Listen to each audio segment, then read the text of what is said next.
Listener, আমি আপনাদের সাথে এখন যে ঘটনাটা শেয়ার করব, ঘটনাটা আমাকে সেন্ড করেছেন ঢাকা থেকে একজন রাজ নামে আমাদের এই লিসেনার। উনি পেশায় একজন ইঞ্জিনিয়ার এবং উনি ঢাকার কোনো একটা প্রাইভেট আইটি ফার্মে জব করেন এবং ঢাকাতেই থাকেন। উনি আমাকে যেভাবে লিখেছেন আমি চেষ্টা করব এখন আপনাদের সেভাবে পুরো ঘটনাটি পড়ে শোনানোর জন্য আমার মতো করে। ঘটনাটি ওনার লাইফে ঘটা সত্যিকার একটা ঘটনা এবং উনি নিজে এই ঘটনাটি ওনার লাইফে এক্সপিরিয়েন্স করেছেন। যাই হোক, আমি মূল ঘটনায় চলে আসি। রাজ যেভাবে লিখেছেন, উনি একটু বিতু প্রকৃতির এবং উনি যে প্রাইভেট ফার্মে জব করেন সেখানে ওনার রাত এবং দিন দুই শিফটে ওনার কাজ করতে হয়। সেক্ষেত্রে রাতের শিফটে ওনার কাজ বেশি পড়ে এবং দিনের শিফটে মাঝে মধ্যে কাজ পড়ে। তো উনি বলেছেন উনি কাজ শেষ করে বাসায় যেতে যেতে হয়তো অনেক সময় ভোর রাত হয়ে যায় বা মাঝরাত হয়ে যায়, এরকম একটা অবস্থা। প্রথমের দিকে তিনি খুব ভয় পেতেন, পরবর্তীতে এক সময় ওনার অভ্যাস হয়ে যায় এবং ধীরে ধীরে ভয়টা কেটে যায়। ঘটনাটা ঘটে কিন্তু ওনার ঢাকার বাইরে কোনো একটা জায়গায়, সিরাজগঞ্জ জেলার একটা গ্রামে। যদিও বা ঢাকায় উনি চাকরির খাতিরে থাকেন, তবে রাজের বাড়ি এবং শ্বশুরবাড়ি দুইটাই হচ্ছে সিরাজগঞ্জ জেলায়। আমি শ্বশুরবাড়ির কথা বললাম কারণ ঘটনাটি মূলত ওনার শ্বশুরবাড়িতে যাওয়া কেন্দ্রিক একটা ঘটনা। যাই হোক, মূল ঘটনায় আসি। ঘটনার দিন সিরাজগঞ্জ থেকে ওনার ওয়াইফ ওনাকে কল দেয়। তখন উনি ওইখানে ছিলেন, বেড়াতে গিয়েছিলেন এবং কল দিয়ে বলেন তাকে যেন ঢাকায় আনতে যাওয়া হয়। এবং সেটা শোনার পর রাজ প্রস্তুতি নিতে থাকে এবং চিন্তাধারা করে অফিস শেষ করে সে হয়তো যাবে সিরাজগঞ্জের দিকে।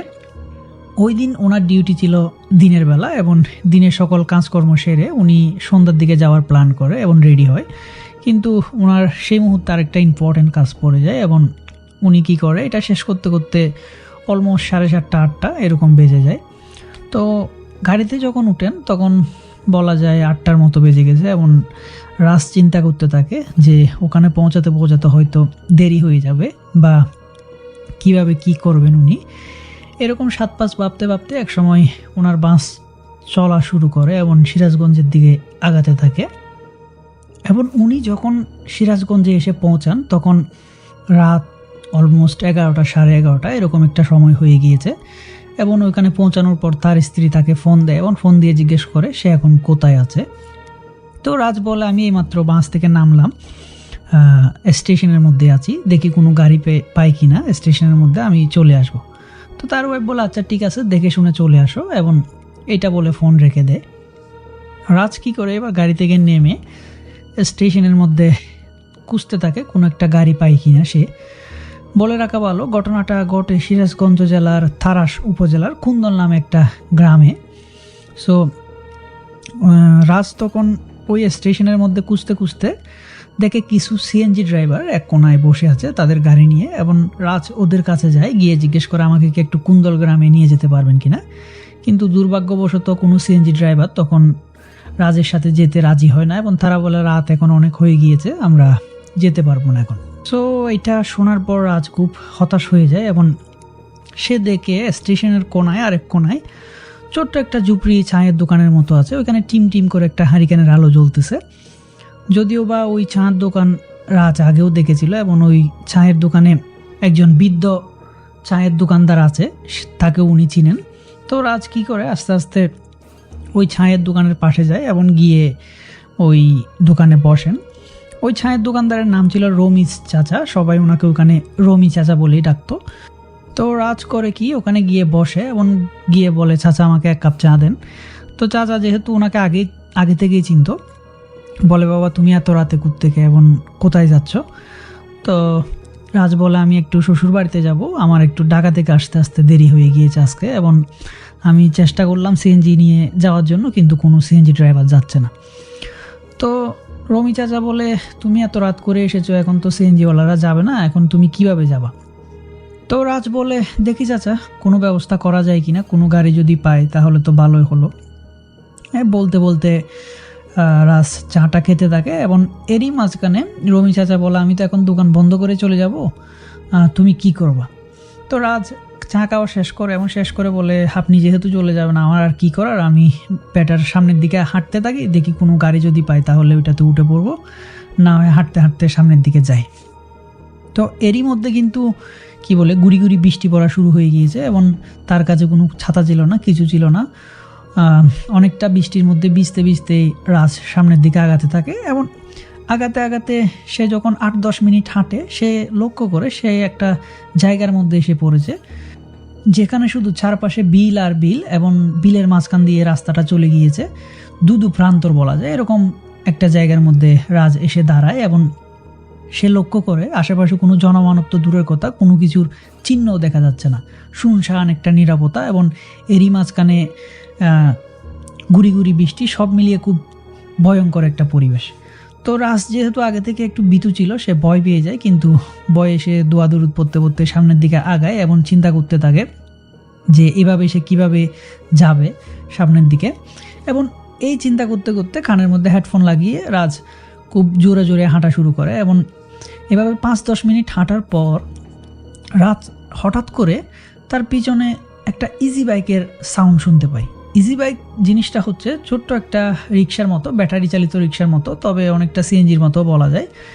এই যানবাহনগুলা গ্রামে গঞ্জে চলে, সাধারণত আমরা শহরে দেখি না। সো এরকম একটা ইজি বাইক উনি দেখে দূর থেকে আসতেছে, ছোট্ট একটা ফ্ল্যাশ লাইটের মতো জ্বলতেছে। তো এটা দেখে রাজ একটু খুশি হয়, চিন্তা করে যাক একটা গাড়ি হয়তো পাওয়া যাবে, এটাতে করে যদি যাওয়া যায়। তো রাজ ওখানে দাঁড়িয়ে পড়ে এবং দাঁড়িয়ে অপেক্ষা করতে থাকে কখন ইজি বাইকটা আসবে। এক সময় ইজি বাইকটা ওনার সামনে আসে এবং আসার পর উনি দেখে যে একটা ড্রাইভার এবং তার গাড়িতে কোনো প্যাসেঞ্জার নাই, খালি একটা ইজি বাইক। তো উনি কি করে ইজি বাইক ড্রাইভারের কাছে যায়, গিয়ে বলে, চাচা আপনি আমাকে কি একটু কুন্দল গ্রামে নিয়ে যেতে পারবেন কিনা? তো ইজি বাইক ড্রাইভার বলে কি, আমি নিয়ে যেতে পারবো, তবে যেহেতু একটু দূরেই আমাকে 300 টাকা দিতে হবে। তো রাজ এক কথায় রাজি হয়ে যায়, যেহেতু সেখানে অন্য কোনো অবস্থা বা অপশন ছিল না। রাজ বলে, সমস্যা নেই, টাকা পয়সা আমি আপনাকে দিব, আপনি আমাকে নিয়ে চলেন। তো রাজ আর কোনো কথা না বাড়িয়ে ইজি বাইকের মধ্যে উঠে পড়ে এবং চারপাশে কিন্তু তখন গুড়ি গুড়ি বৃষ্টি ছেড়ে কিন্তু বৃষ্টি খুব ভালোভাবে পড়া শুরু করেছে। সো রাজ ওই ইজি বাইক ড্রাইভারকে বলে, চাচা আপনি একটু পারলে কষ্ট করে চারপাশটা একটু প্লাস্টিক দিয়ে কভার করে দেন, যাতে আমি ভিজে না যাই। সাধারণত ওই ইজি বাইকগুলোর মধ্যে চারপাশে একটু প্লাস্টিক দিয়ে ব্যবস্থা থাকে যাতে বৃষ্টির দিনে না ভেজা হয় আর কি। সো ইজি বাইক ড্রাইভার করে কি, নেমে চারপাশটা একটু কভার করে দেয় এবং রাজ ভিতরে বসে থাকে এবং এক সময় ইজি বাইক ড্রাইভার গাড়ি চালানো শুরু করে। চারপাশে কিন্তু তখন ঝুম বৃষ্টি পড়তেছে, মুষলধারে শুনশান একটা পরিবেশ। এরই মাঝখান দিয়ে এদের ইজি বাইকটা চলতে থাকে এবং রাজ কী করে, কানের মধ্যে হেডফোন লাগিয়ে চোখ বন্ধ করে শুনতে থাকে, গান শুনতে থাকে এবং চিন্তা করতে থাকে, যাক টেনশন ফ্রি হয়ে এখন বাসায় যাওয়া যাবে। এভাবে কিছুক্ষণ ইজি বাইক চলার পর রাজ হঠাৎ করে ফিল করে তার বাইকটা চলতেছে খুব স্মুথলি এবং কোনো ধরনের নড়াচড়া নাই বা কোনো ধরনের ভাইব্রেশন নাই। সাধারণত গাড়ি কিন্তু রাস্তা দিয়ে যাওয়ার সময় আমরা একটু নড়াচড়া ফিল করি বা একটু ঝাঁকানি ফিল করি, তো এই ধরনের কোনো কিছুই রাজ ফিল করতেছিল না। সে মনে করতেছিল বা ফিল করতেছিল যে তার গাড়িটা একদম হাওয়ার উপর দিয়ে ভেসে যাচ্ছে, এরকম একটা অবস্থা। তো এটা ফিল করার পর রাজ কী করে, চোখ খুলে ফেলে এবং খুলে দেখার চেষ্টা করে আসলে সে কোথায় আছে বা কীভাবে যাচ্ছে। কিন্তু বাইরে খুব মুষলধারে বৃষ্টি হওয়ার কারণে এবং চারপাশে প্লাস্টিক দিয়ে কভার করে থাকার কারণে সে কিছুই দেখতে পায় না। তারপরে অনেক কষ্ট করে সে একটু প্লাস্টিকটা সরিয়ে বাইরে দেখার চেষ্টা করে এবং এক পর্যায়ে সে যে দৃশ্যটা দেখতে পায় সেটা আসলে দেখার জন্য সে কোনোভাবেই প্রস্তুত ছিল না। সে দেখে তার গাড়িটা চলতেছে বিলের মাঝখান দিয়ে, পানি আর পানি, চারপাশে তৈ তৈ করতেছে, এরকম একটা পরিবেশ, অনেকটা বলা যায় নদীর মতো একটা পরিবেশ। বর্ষাকালে সাধারণত বিলকাল ডুবে যখন নদীর মতো হয়ে যায়, ওরকম একটা জায়গার উপর দিয়ে ওনার গাড়িটা চলতেছে। তো এইটা দেখার পর রাজ খুব ভয় পেয়ে যায় এবং বলা যায় তার কলিজার মধ্যে একটা মোচড় দিয়ে ওঠে। সে চিন্তা করে ঘটনাটা হচ্ছেটা কি। তো সে ভয়ে চোখ বন্ধ করে ফেলে এবং দৌড়াদৌড় পড়তে থাকে এবং এইভাবে 5-10 মিনিট যাওয়ার পর সে হঠাৎ চোখ খুলে দেখে না, গাড়ি ঠিকই আছে এবং রাস্তার উপর দিয়ে যাচ্ছে। সো সে চিন্তা করে মেবি সে ভুল দেখেছে বা হ্যালুসিনেশন করেছে, আর কিছু ভাবতে থাকে না। সে আবার কি করে, গান শুনতে শুনতে চোখ বন্ধ করে রাখে এবং এক পর্যায়ে হঠাৎ আরও 20-25 মিনিট যাওয়ার পর সে সম্বিত ফিরে পায়। সে চিন্তা করে এতক্ষণ তো সময় হয়ে গেল, সে নিশ্চয় কাছাকাছি চলে এসেছে বা কতটুকু আসলো সেটা দেখার জন্য সে ফোনের মধ্যে টাইমটা দেখার চেষ্টা করে। এবং সে হঠাৎ ফোনের দিকে যখন ফোনের স্ক্রিনে সে চোখটা রাখে, সে একটু আটকে যায়, কারণ সে যে টাইমটা দেখে তখন রাতের 2:30 হয়ে গেছে বা 2:30 মতো এরকম একটা সময়। তো এটা দেখার পর সে আসলে কোনোভাবে মিলাতে পারে না, কারণ সে যখন স্টেশন থেকে রওনা দিয়েছিল তখন 11:30-12টা এরকম, বা হাঁটতে হাঁটতে তার 15-20 মিনিটের মধ্যে যতটুকু এসেছিল এরপর ইজি বাইকটা পেয়েছে। তো সব মিলিয়ে একটার বেশি হওয়ার কথা না, আর ওনার শ্বশুর বাড়িতে পৌঁছাতে ওনার আধা ঘন্টা বা 40 মিনিটের বেশি লাগে না। সো এবার উনি একটু ঘাবড়েই যান এবং চিন্তা করতে থাকেন এত সময় কিভাবে গেল, এবং এটাও চিন্তা করতে থাকেন যে ওনার ফোনের টাইমে কি কোনো প্রবলেম বা চেঞ্জ হয়ে গিয়েছে কিনা। সে এখন কি করে, ওই ইজি বাইক ড্রাইভার চাচাকে ডাক দেয় এবং ডাক দিয়ে বলে, চাচা আপনার কি গড়ি আছে, আবার এখন সময় কত? তো ইজি বাইক ড্রাইভার বলে এখন তো সময় 2:30। তো এটা শোনার পর আসলে রাজ খুব বেশি রকমের ভয় পেয়ে যায় এবং বলে, চাচা আমরা এখন কোথায় বা এতক্ষণ সময় লাগতেছে কেন, আমি তো গাড়িতে উঠেছি অনেক আগে। এবার দেখে ইজি বাইক ড্রাইভার তার কথার আর কোনো রিপ্লাই দিচ্ছে না এবং গাড়িটা খুব জোরে জোরে চালানো শুরু করে।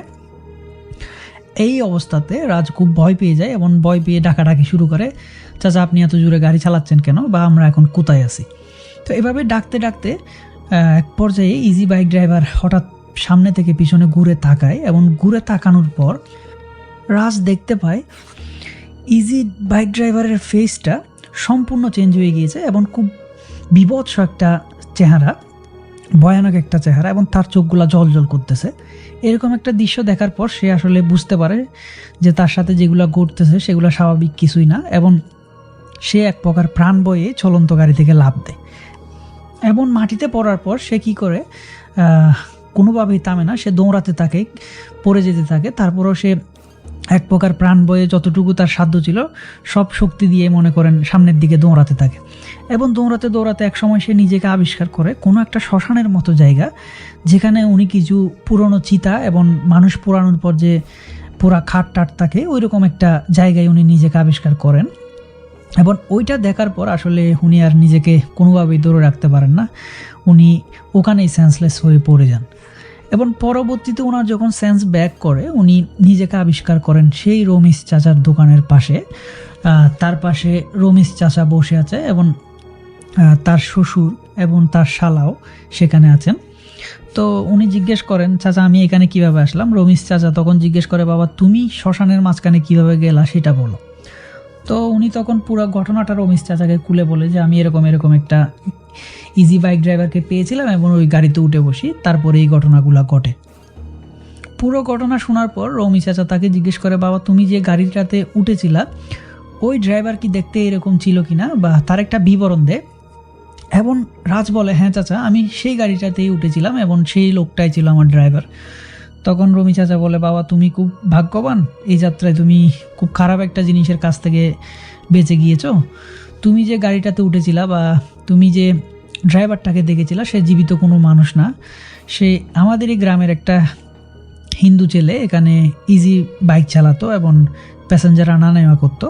কিন্তু সে গত 2-3 মাস আগে হঠাৎ একটা ট্রাক অ্যাক্সিডেন্টে মারা যায়। রাতের বেলা এরকম প্যাসেঞ্জার ড্রপ করে বাসার দিকে ব্যাক করতেছিল, এমন টাইমে হঠাৎ একটা ট্রাক এসে ওনাকে পিষে দেয় এবং ঘটনাস্থলেই মারা যায়। এবং পরবর্তীতে তাকে ওই শ্মশানেই পুরানো হয় যেখানে রাজকে অচেতন অবস্থায় পাওয়া যায় আর কি। তো সব মিলিয়ে ঘটনাটা শোনার পর ওরা বুঝতে পারে আসলে ঘটনাটা কী ঘটেছে এবং রাজ কিসের পাল্লায় পড়েছিল। এবং ওই মুহূর্তে রাজ ফিল করে তার শরীরের মধ্যে প্রচণ্ড টেম্পারেচার, জ্বর চলে এসেছে। এবং তার শ্বশুর এবং শালা তাকে দৌড়াদৌড়ি করে বাসায় নিয়ে যায় এবং বাসায় নিয়ে গিয়ে রেস্টে রাখে। এভাবে আরও 2-3 দিন সে জ্বরে ভুগেছিল, কিন্তু পরবর্তীতে সুস্থ হয়ে যায়। এবং সুস্থ হয়ে যখন বাসায় ব্যাক করতেছিল ঢাকার দিকে, তখন তার সাথে আবার সেই রমি চাচার দেখা হয় এবং রমি চাচা তাকে বলে, বাবা তুমি এই যে ভুলটা করেছিলা সেই রকম ভুল আর কখনো করবা না। বিশেষ করে যদি শ্বশুর বাড়ি আসো বা এদিকে আসো রাতের বেলা কখনো আসবে না, কারণ ওই লোকটা মারা যাওয়ার পর থেকে এখন গ্রামের লোকজনও এই রাস্তা দিয়ে রাতের বেলা চলাফেরা করে না, কারণ ওই লোকটাকে দেখা যায় এবং তার ইজি বাইক সহ তাকে এদিক সেদিক ঘুরতে দেখা যায়। এবং এরকম দৃশ্য দেখে গ্রামের আরও অনেকেই ভয় পেয়েছে রাতের বেলা। সো রমি চাচা তাকে বলে যেন এদিকে আসলে রাতের বেলা যাতে না আসে। এই ছিল লিসেনার ঘটনা। পরবর্তীতে রাজ ঢাকায় ব্যাক করে এবং সে আর কখনো তার শ্বশুরবাড়ি গেলে রাতের বেলা বা সন্ধ্যার দিকে যায় নাই, সবসময় দিনের বেলায় যাওয়ার চেষ্টা করেছে। এবং এই ছিল তার জীবনে ঘটা একটা সত্য ঘটনা, সে নিজেই কিন্তু ঘটনাটার সাক্ষী।